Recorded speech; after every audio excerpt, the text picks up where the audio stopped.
আসসালামু আলাইকুম সবাইকে। আশা করি সবাই ভালো আছেন। আজকে আমার গন্তব্য হচ্ছে মালয়েশিয়া। এখন বাজে ভোর ৪টার দিক ৪টা। আজকে আমার ফ্লাইট হচ্ছে সকাল ৮টা ২৫, যেহেতু ৩ ঘন্টা আগে এয়ারপোর্টে পৌঁছাতে হয়, তাই আমি সকাল সকাল বেরিয়ে গেছি। সো এখনও ভোরের আলো ফোটেনি। আমার গাড়ি এগিয়ে চলছে এয়ারপোর্টের দিকে। যেতে যেতে আমি আপনাদের সাথে কিছু বিষয় শেয়ার করি। মালয়েশিয়া যাওয়ার আগে আপনারা যেটা চেষ্টা করবেন, একটা অ্যারাইভাল কার্ড আছে, সেটা ফিল আপ করার জন্য। আর বাংলাদেশে যে বর্তমান সিচুয়েশন, সেক্ষেত্রে অবশ্যই চেষ্টা করবেন যে একটু সময় হাতে নিয়ে এয়ারপোর্টে যাওয়ার জন্য। আপনারা অলরেডি ভিডিওতে দেখতে পাচ্ছেন যে আশেপাশে এখনও ভোরের আলো ফোটেনি, একবারে নিস্তব্ধ। আমার গাড়িটি এগিয়ে যাচ্ছে এয়ারপোর্টের দিকে। চারিদিকে শুনশান, দারুণ একটা অনুভূতি। সকালের ভোরের আলো ফোটার আগে আমি এয়ারপোর্টে যাচ্ছি। এই মুহূর্তে আসলে জ্যামের পরিমাণটা খুবই কম, আপনারা অলরেডি দেখতে পাচ্ছেন। আর ইমিগ্রেশনে, বাংলাদেশ ইমিগ্রেশন এখন খুবই স্ট্রিক্ট। আপনি যদি ফ্রেশ পাসপোর্টধারী হন কিংবা নতুন বিদেশে গমন করেন, তাহলে সেক্ষেত্রে আপনি কিন্তু ফুল প্রিপারেশন নিয়ে যাবেন। কি দারুণ দেখুন বন্ধুরা, কি সুন্দর, কোনো ধরনের জ্যাম নেই। অলরেডি আমি প্রায় এয়ারপোর্টে, ওই যে দূরে দেখা যাচ্ছে হযরত শাহজালাল আন্তর্জাতিক বিমানবন্দর। আজকে আমার গন্তব্য হচ্ছে মালয়েশিয়া।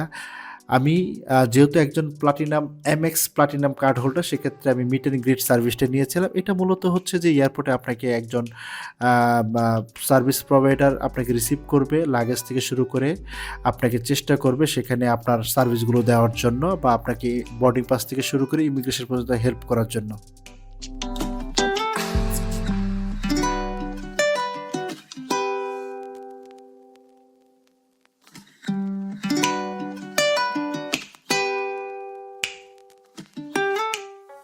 সো দেখতে পাচ্ছেন আমি অলরেডি চলে আসছি এয়ারপোর্টের সামনে। সকালবেলা খুব বেশি একটা ভিড় নেই, এখনও ভোরের আলো ফোটেনি। অলরেডি চলে আসছে আমার সেই আকাঙ্ক্ষিত মানুষ, আমার নেম প্লেট নিয়ে, রোবেল আহমেদ সামির। প্রচুর, মোটামুটি মালয়েশিয়ার যে ইউএস বাংলার ফ্লাইটটা ছিল, মোটামুটি বোর্ডিং পাসের এখানে প্রচুর লাইন ছিল, অলরেডি দেখতে পাচ্ছেন। আমার ইমিগ্রেশনটা খুবই স্মুথ হয়েছে। ইমিগ্রেশন শেষ করে আমি লাউন্সে চলে আসছি, যেহেতু আমি এমএক্স প্লাটিনাম কার্ড হোল্ডার। এ হচ্ছে লাউন্সের গেট, আমি ঢুকে যাচ্ছি লাউন্সে। আছে এমএক্স প্লাটিনাম লাউন্সে, ঢাকা ইন্টারন্যাশনাল এয়ারপোর্টে, হযরত শাহজালাল ইন্টারন্যাশনাল এয়ারপোর্টে। এটা হচ্ছে ভিতরের ইন্টেরিয়র।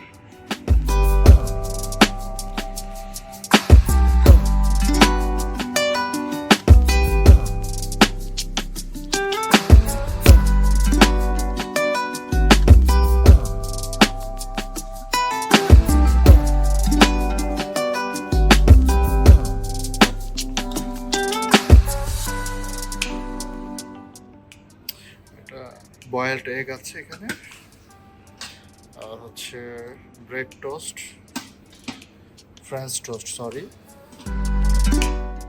বিফ বোনা আছে,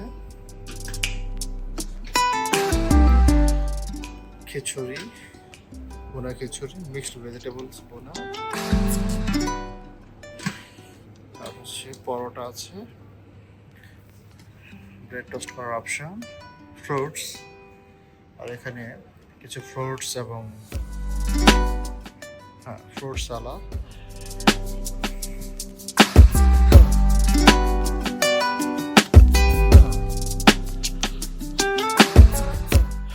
অবশেষে দারুণ একটা ব্রেকফাস্ট করে এখন বোর্ডিং ব্রিজ দিয়ে আমি চলে যাচ্ছি আমার কাঙ্ক্ষিত ফ্লাইটে। আজকের ফ্লাইট সঙ্গী হচ্ছে US Bangla, Dhaka two Kuala Lumpur. আমি হেঁটে যাচ্ছি বোর্ডিং ব্রিজ দিয়ে। এটার একটা দারুণ এক্সাইটমেন্ট। আপনি যখন কোনো দেশে যাবেন, সেটা যদি বারবারও যান, এই যে ফ্লাইটে ওঠার যে আগ মুহূর্তটা, এটা একটা চমৎকার একটা এক্সপিরিয়েন্স, চমৎকার একটা অনুভূতি।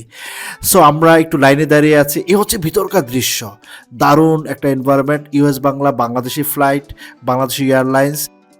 আমি সবসময় চেষ্টা করি বোর্ডিং পাস নেওয়ার সময় বলে কেউ উইন্ডো সিট নেওয়ার, কারণ ফ্লাইটের ভিতরে যদি আপনি উইন্ডো সিট পেয়ে যান, তাহলে বন্ধুরা এর চেয়ে আর কি মজার হয়। আপনি উইন্ডো সিট থেকে বাইরে যে দৃশ্য দেখতে পারবেন, দারুণ, মানে অসাধারণ। দেখতে পাচ্ছেন কি চমৎকার একটা এনভায়রনমেন্ট। জানলা দিয়ে বাইরে তাকালাম, কি অপরূপ দৃশ্য। আর সাথে সাথে বাংলাদেশকে বাই বললাম। অলরেডি প্লেন ছেড়ে দিয়েছে, রানওয়েতে প্লেনটা চলছে।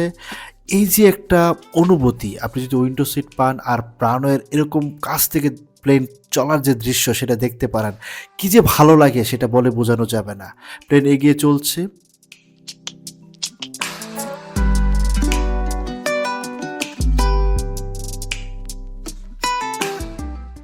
কিছুক্ষণ প্লেন চলার পর আমাদেরকে খাবার দিল। এই যে আমাদের কাছে খাবার চলে আসছে।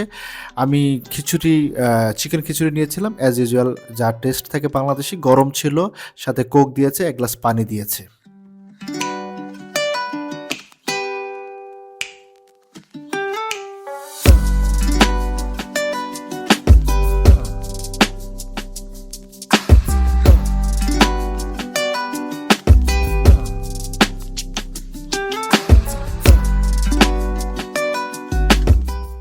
সো ফাইনালি আমি আমার ইমিগ্রেশনটা শেষ করলাম এইমাত্র।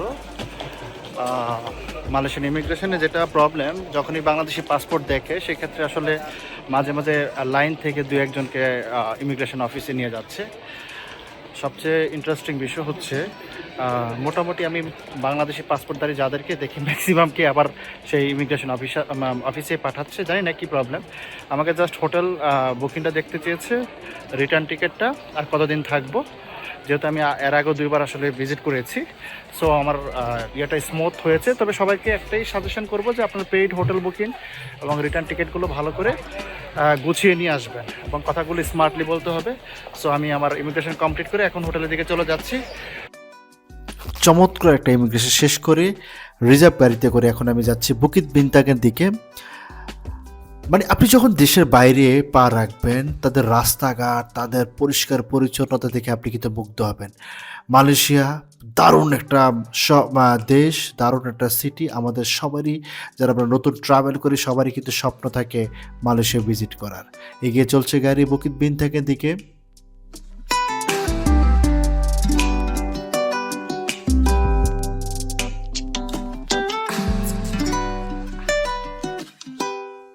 সারপ্রাইজড হলাম যে কিছুক্ষণ গাড়ি চলার পরে আমরা বৃষ্টি পাই। এই সময় বৃষ্টি, এই যেন স্বপ্নের মতো একটা বিষয়। গাড়ি এগিয়ে যাচ্ছে বুকিত বিনতাকের দিকে, বৃষ্টি হচ্ছে, চারপাশে গ্রিনারি, রাস্তাঘাট খুবই স্মুথ। মানে আপনি যখন এরকম দেশের বাইরে আসবেন, এরকম কোনো সিনারিও দেখবেন, আপনি অভিভূত না হয়ে পারবেন না।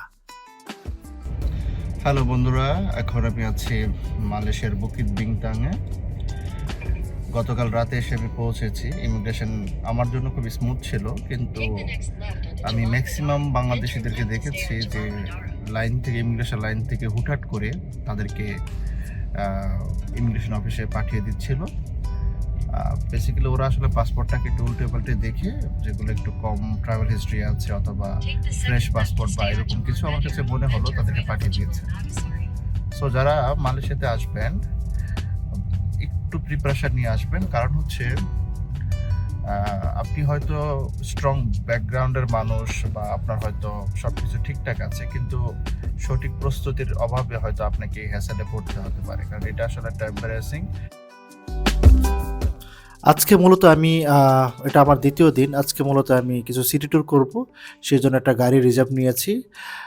মালয়েশিয়া যে বিষয়টা আসলে আপনাকে দৃষ্টি কাড়বে সেটা হচ্ছে তার পরিষ্কার পরিচ্ছন্নতা, একদম সিস্টেমেটিক যে রাস্তা। দেখুন চারপাশে কি গা চকচকে বিল্ডিং, কোথাও কোনো ময়লা নেই, কোথাও কোনো হুড়োহুড়ি নেই। ট্রাফিক সিস্টেমটা এতটা অটোমেশন যে আপনি বাধ্য এখানে আসলে ট্রাফিক সিগন্যালটা মেনে চলার জন্য। ইস্তানা নেগারা, মালয়েশিয়ার রাজপ্রাসাদ। বন্ধুরা, আমি প্রথমে এই রাজপ্রাসাদটি দেখতে এসেছি। মালয়েশিয়ার হৃদয়ে অবস্থিত এক রাজকীয় স্থাপত্য ইস্তানা নেগারা। এটি শুধু একটি প্রাসাদ নয়, এটি মালয়েশিয়ার রাজতন্ত্রের গৌরব ও ঐতিহ্যের প্রতীক। কুয়ালালামপুরের সবুজ পাহাড়ি অঞ্চলে অবস্থিত এই রাজপ্রাসাদ ৯৭,৬৫৪ বর্গমিটার এলাকা জুড়ে বিস্তৃত। ২০১১ সালে নির্মিত এই রাজপ্রাসাদটি মালয়েশিয়ার সর্বোচ্চ শাসক ইয়াংদি পার্তুয়ান আগং এর সরকারি বাসভবন। দেখুন কি ইন্টারেস্টিং না? মানে গার্ডদের যে এই যে একদম স্ট্যাচু হয়ে দাঁড়িয়ে থাকা, এই যেমন দেখতে একটা অদ্ভুত লাগছে, এটা আমাদের জন্য একটা নতুন অভিজ্ঞতা। প্রাসাদের সৌন্দর্য যেন গল্পের রাজপ্রাসাদের মতো। সুবিশাল স্বর্ণখচিত গম্বুজ, কারুকার্য খচিত প্রবেশদ্বার এবং ইসলামিক স্থাপত্যের অনন্য নিদর্শন একে আরও রাজস্বিক করে তুলেছে। যদিও প্রাসাদের অভ্যন্তরে প্রবেশের সেরকম কোনো অনুমতি নেই, তবে বাইরের দৃশ্য মনোমুগ্ধকর। প্রতিদিন পর্যটকদের দৃষ্টি কাড়ে গার্ড চেঞ্জিং সেরেমনি, যেখানে রাজকীয় পোশাক সজ্জিত ঘোর সওয়ার প্রহরীরা তাদের দায়িত্ব পরিবর্তন করেন।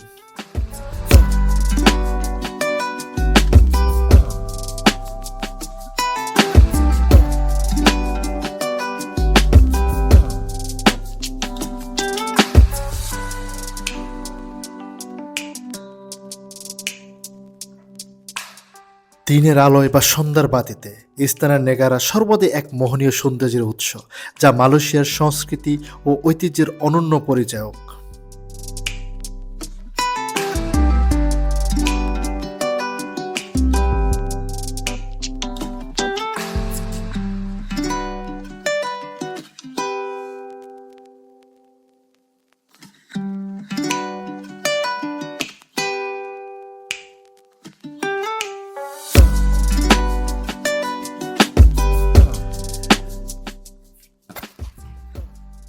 আপনার সামনে দাঁড়িয়ে আছে ন্যাশনাল মনুমেন্ট অফ মালয়েশিয়া, মালয়েশিয়ার গৌরব, বীরত্ব আর স্বাধীনতার প্রতীক।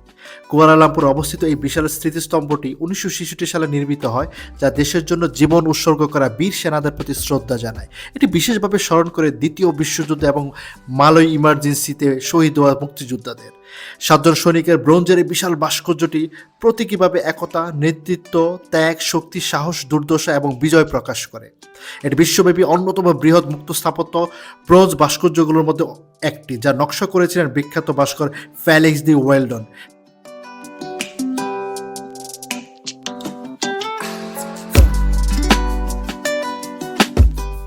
বন্ধুরা, এবার আমার গন্তব্য হচ্ছে ন্যাশনাল মিউজিয়াম অফ মালয়েশিয়া, যেখানে মানুষের ইতিহাস, সংস্কৃতি এবং ঐতিহ্যের গল্প প্রাণ পায়।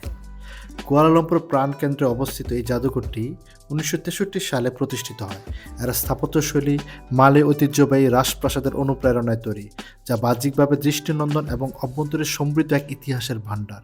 আমি এখন ঢুকছি জাদুঘরটির ভিতরে।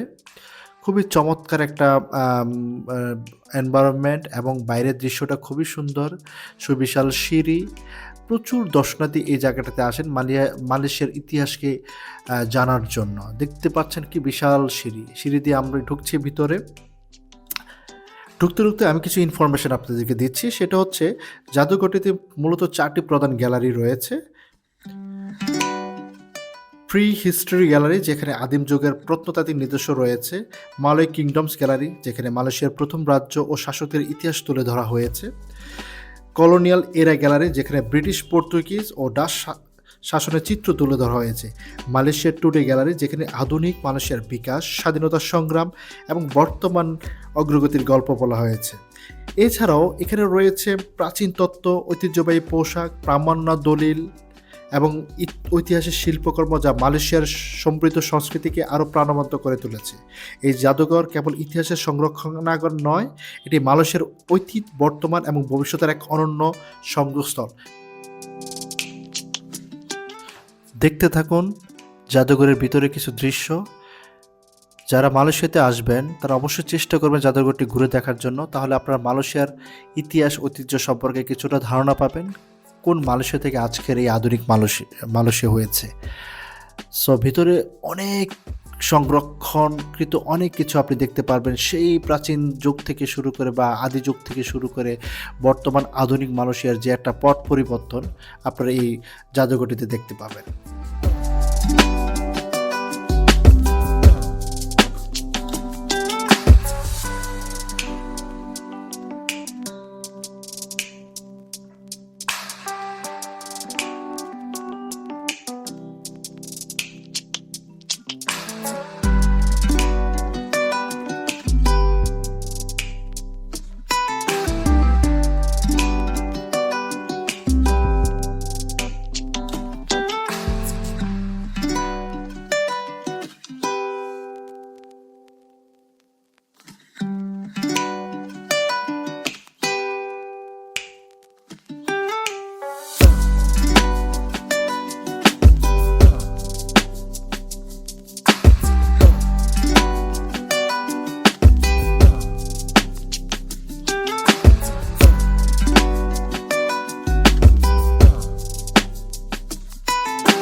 এ হচ্ছে জাতীয় মসজিদ মালয়েশিয়ার ভিতরকার দৃশ্য।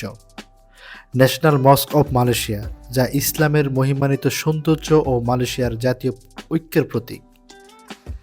মসজিদ নেগারা বা জাতীয় মসজিদ 1965 সালে নির্মিত হয়, যা মালয়েশিয়ার স্বাধীনতা এবং ইসলামের প্রতি গভীর শ্রদ্ধার প্রতিফলন। এটি প্রায় 13,000 মুসল্লির জন্য নামাজের ব্যবস্থা করতে সক্ষম। দেখুন বন্ধুরা, ভিতরের দৃশ্য, কারুকাজ কি সুন্দর, কি চমৎকার। সামনেই হচ্ছে ফোয়ারা।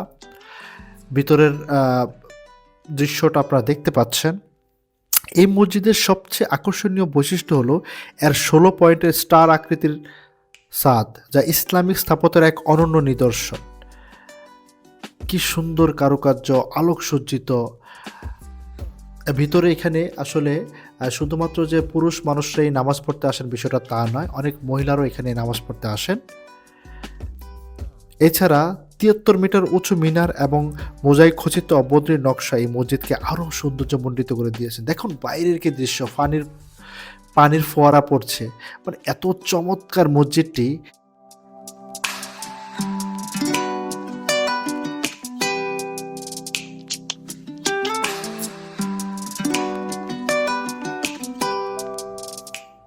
বন্ধুরা, আপনারা এখন যে বিল্ডিংটি দেখতে পাচ্ছেন সেটার নাম হচ্ছে সুলতান আব্দুল সামাদ বিল্ডিং। এটি যেন মালয়েশিয়ার ঔপনিবেশিক ইতিহাসের এক নীরব সাক্ষী। 1897 সালে নির্মিত এই ভবনটি মূলত ব্রিটিশ ঔপনিবেশিক প্রশাসনের দপ্তর হিসেবে ব্যবহৃত হতো।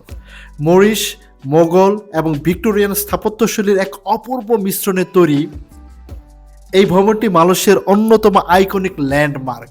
আপনি যদি মালয়েশিয়াতে আসেন আর যদি আপনি সিটি ট্যুর করেন, তাহলে অবশ্যই এই ভবনটি আপনারা ভিজিট করতে ভুলবেন না। এটি কিন্তু একটি আইকনিক বিল্ডিং। আর সবচেয়ে আকর্ষণীয় বৈশিষ্ট্য হলো 41 মিটার উঁচু কপার গম্বুজযুক্ত ঘড়ির টাওয়ার। অলরেডি আপনারা দেখে ফেলেছেন, যা একসময় শহরের প্রধান সময়সূচক হিসেবে ব্যবহৃত হতো। এছাড়া লাল ইটের বাহ্যিক নকশা, সিমেট্রিক্যাল খিলান এবং সুউচ্চ মিনার একে আরও দৃষ্টিনন্দন করে তুলেছে। কি চমৎকার, কি অপূর্ব, কি মোহনীয়। আপনি যদি এটা না দেখেন তাহলে বিশ্বাস করতে পারবেন না। অবশ্যই আপনারা যারা মালয়েশিয়া ভিজিটে আসবেন, আপনারা এটা ভিজিট করবেন। সো দেখতে থাকুন আর আমার সাথেই থাকুন।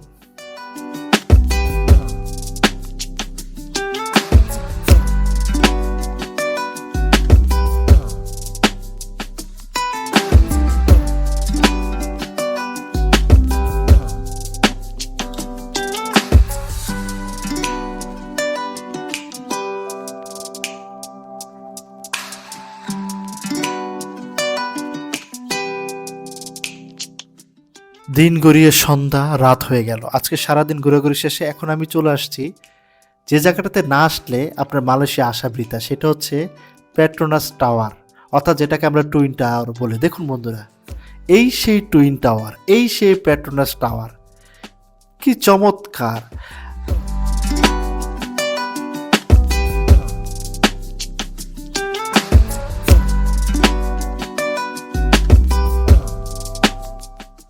এই টাওয়ার সম্পর্কে কি বলবো বন্ধুরা, আপনারা দেখবেন যারাই মালয়েশিয়া ভিজিট করতে আসে সবারই এই টাওয়ারের সামনে কিন্তু ছবি থাকে।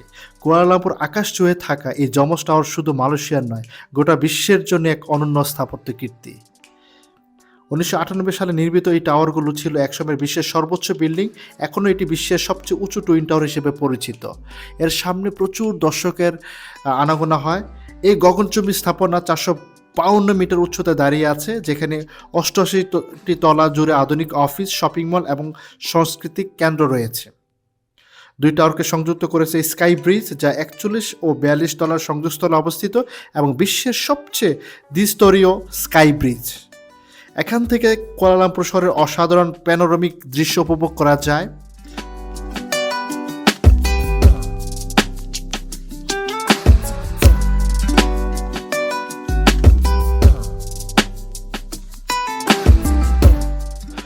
রাতের বেলা টাওয়ারটা এত বেশি সুন্দর দেখায় কারণ এর যে আলোক উজ্জ্বল ঝলমল ঝলমল যে ব্যাপারটা, এটা আপনারা রাতে আসলে দেখতে পারবেন।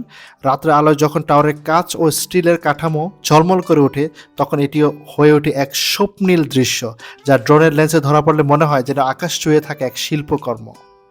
পেট্রোনাস টাওয়ার শুধু একটি ভবন নয়, এটি মানুষের অগ্রগতি, আত্মবিশ্বাস এবং স্থাপত্য শিল্পের প্রতীক। এর সামনে ফোয়ারা আছে, আপনারা দেখতে পাচ্ছেন ভিডিওতে ফোয়ারা, এবং দেখুন কি চমৎকার।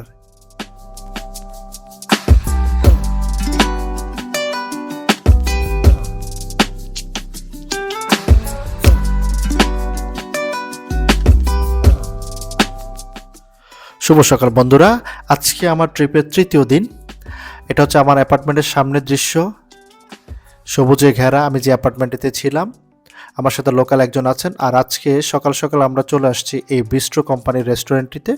এটা মূলত একটি বুফে স্টাইলের রেস্টুরেন্ট। এখানে বিভিন্ন ধরনের ফুড সাজানো আছে। আপনি চাইলে যে কোনো ফুড এখান থেকে অর্ডার করতে পারেন, সে ফুড অনুযায়ী আপনার বিলটা কাউন্ট করা হবে। দেখুন এখানে মোটামুটি বিফ থেকে শুরু করে চিকেন, মাটন সব কিছুই পাওয়া যায়, এবং রেস্টুরেন্টের পরিবেশটা খুবই সুন্দর, আমার কাছে বেশ ভালো লেগেছে।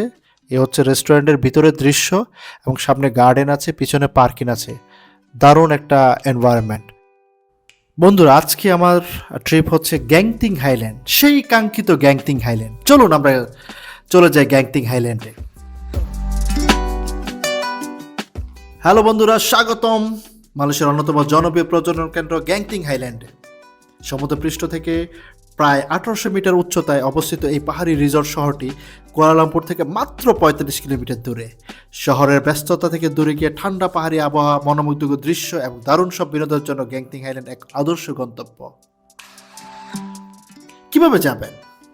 চলুন স্কাই কেবল দেখতে দেখতে, গ্যাংটিং হাইল্যান্ডের সৌন্দর্য দেখতে দেখতে আপনাদেরকে একটু শর্ট আকারে বলে কিভাবে যাবেন। সাধারণত মাত্র 1 ঘন্টার ড্রাইভে কিন্তু আপনি কুয়ালালামপুর থেকে গ্যাংটিং হাইল্যান্ডে চলে যেতে পারবেন। কেএল সেন্টার থেকে আপনারা বাসে যেতে পারবেন। বাসে গিয়ে আওয়ানা স্কাই ওয়ে যে স্টেশনটা আছে, সেখানে আপনারা নামতে পারেন। গ্যাংটিং হাইল্যান্ডের মধ্যে আপনারা অলরেডি ভিডিওতে দেখতে পাচ্ছেন অনেক ধরনের অ্যাক্টিভিটি আছে। এটা একটা জাদুর সিটি বলবো না, পাহাড়ি এরিয়া। মানে কি নেই এখানে, ক্যাসিনো থেকে শুরু করে বিভিন্ন ধরনের রাইড অ্যাক্টিভিটি, এক্সাইটিং সব অ্যাডভেঞ্চার অ্যাক্টিভিটি সব কিছু পাবেন। দেখুন ভিডিওতে আমি অলরেডি দেখানোর চেষ্টা করছি। তবে সব কিছু ছাপিয়ে যেটা সবচেয়ে বেশি আপনার কাছে ইন্টারেস্টিং লাগবে, সেটা হচ্ছে আওয়ানা স্কাইওয়ে। কি দেখছেন কোথায়, মানে মনে হচ্ছে আকাশ ছুঁয়ে আপনার কেবল কার চলছে। এখানে আছে নানান ধরনের থিম পার্ক, তারপর হচ্ছে Genting Sky World theme park, Genting casino, premium outlet shopping, Chin Swee caves temple এবং রেস্টুরেন্ট ও ক্যাফে। সো বন্ধুরা, আপনারা দেখতে থাকুন গ্যাংটিং হাইল্যান্ডের নানা অ্যাক্টিভিটি, নানা সৌন্দর্য, নানা দৃশ্য। আমি বিশ্বাস করি আপনারা মুগ্ধ হবেনই। কি মায়াবী, কি স্বপ্নীল জায়গা। এখানে আপনি যদি না যান তাহলে আপনার মালয়েশিয়ার ট্রিপ বৃথা। দারুণ সব এক্সাইটিং রাইড আছে এখানে, দেখতে থাকুন।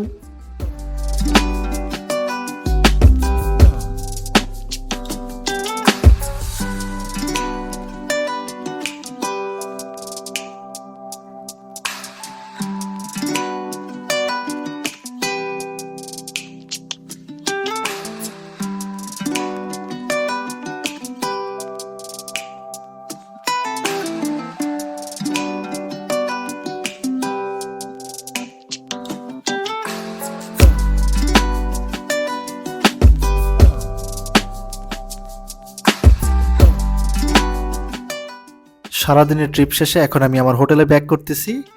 মেট্রো স্টেশনে আছি। মেট্রো স্টেশন নিয়ে আসলে আলাদা করে তেমন বলার কিছু নেই। যারা বাংলাদেশে অলরেডি মেট্রো স্টেশন ব্যবহার করছেন, আমরা আধুনিকটাই মানে ব্যবহার করতেছি, লুক লাইক সেম। তবে এখানে যে বিষয়টা আছে সেটা হচ্ছে যে এখানে দিন রাতের কোনো বিষয় নেই। একটা নির্দিষ্ট সময় মেট্রো চলে, পরিষ্কার পরিচ্ছন্ন, যেটা আমি সবসময় ভিডিওতে বলতেছি। সো এখানকার অভিজ্ঞতা খুব আলাদা ধরনের কিছু নেই। যদি আপনারা মালয়েশিয়াতে আসেন তাহলে অবশ্যই আপনারা একটা কার্ড করে নেবেন মেট্রো রেলের জন্য, অথবা আপনারা মেট্রো দিয়ে ট্রাভেল করবেন, অনেক সস্তা। সো ট্রেন চলে আসছে, এ হচ্ছে ভিতরের দৃশ্য। আমি যে সময়টাতে ব্যাক করেছি সে সময়টাতে আসলে লোকজন অনেক কম ছিল, হাতে গোনা কিছু মানুষ ছিল। সো এটা হচ্ছে ভিতরে মেট্রো দৃশ্য এবং মেট্রোটা এতটা চমৎকার একটা এক্সপিরিয়েন্স আমি পেয়েছি মালয়েশিয়াতে। আসলে এটা মালয়েশিয়াতে না, আপনি পৃথিবীর যেখানেই মেট্রোতে ট্রাভেল করেন না কেন এটার এক্সপিরিয়েন্সটা খুবই চমৎকার। কারণ একই তো হচ্ছে কস্ট এফেক্টিভ এবং খুব অল্প সময়ে আপনি ট্রাভেল করতে পারছেন।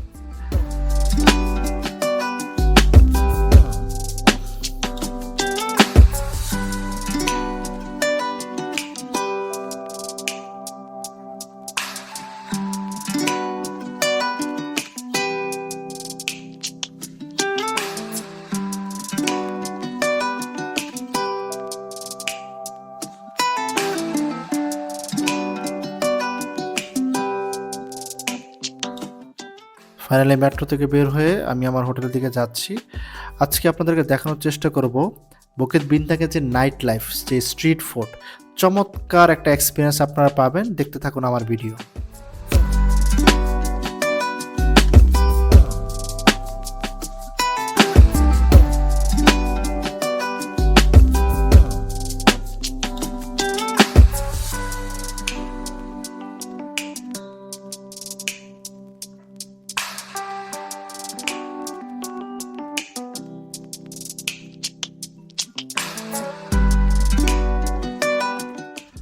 চলে আসলাম সেই স্ট্রিট ফুডের সন্ধানে।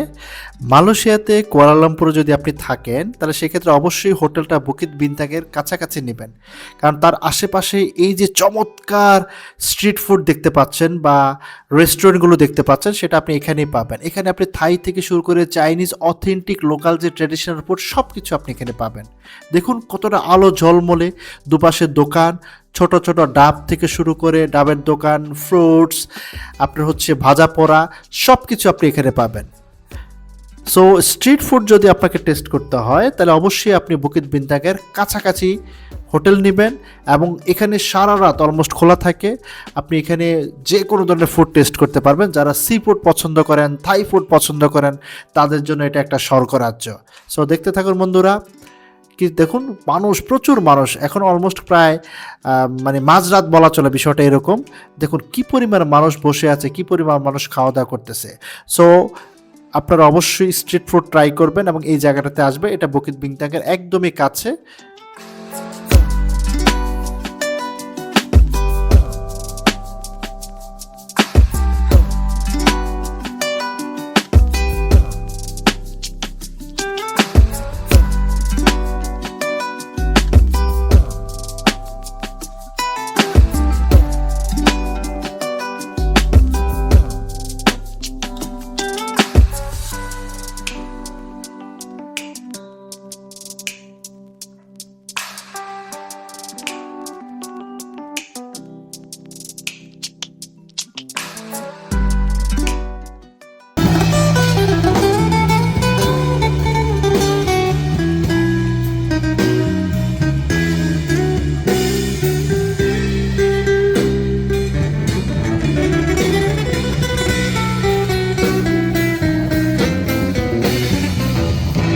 Namun jika kau datang ini untuk menggilangkan jerit kasih, pasti kusambut dengan mesra. Mungkin jua aku kan terlupa peristiwa lain mencengkam jiwa.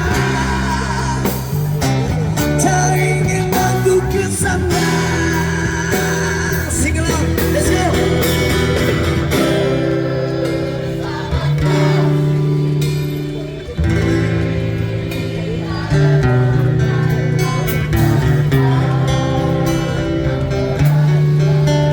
Hidup kita selama ini balik lagi.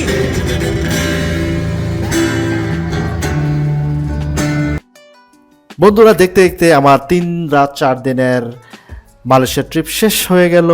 আশা করি আপনাদের ভালো লেগেছে। আমি চেষ্টা করেছি যতটুকু আমি ঘুরেছি আপনাদেরকে দেখানোর। একজন নতুন ব্লগার হিসেবে আপনারা আমার চ্যানেলটিকে সাবস্ক্রাইব করবেন, লাইক এবং কমেন্ট করে পাশে থাকবেন। আমি আশা করছি আপনাদের সামনে নতুন নতুন ব্লগ নিয়ে হাজির হব। আর হ্যাঁ, মালয়েশিয়া সম্পর্কে যদি কোনো ভিসা রিলেটেড বা হোটেল বুকিং সম্পর্কে জানতে চান, তাহলে টিটিজি ভিসা হাবের সাথে যোগাযোগ করেন। তারা অত্যন্ত প্রফেশনাল এবং আপনার ট্যুরটিকে অনেক বেশি স্মুথ করবে। Thank you very much. দেখা হবে নতুন কোনো ভিডিওতে।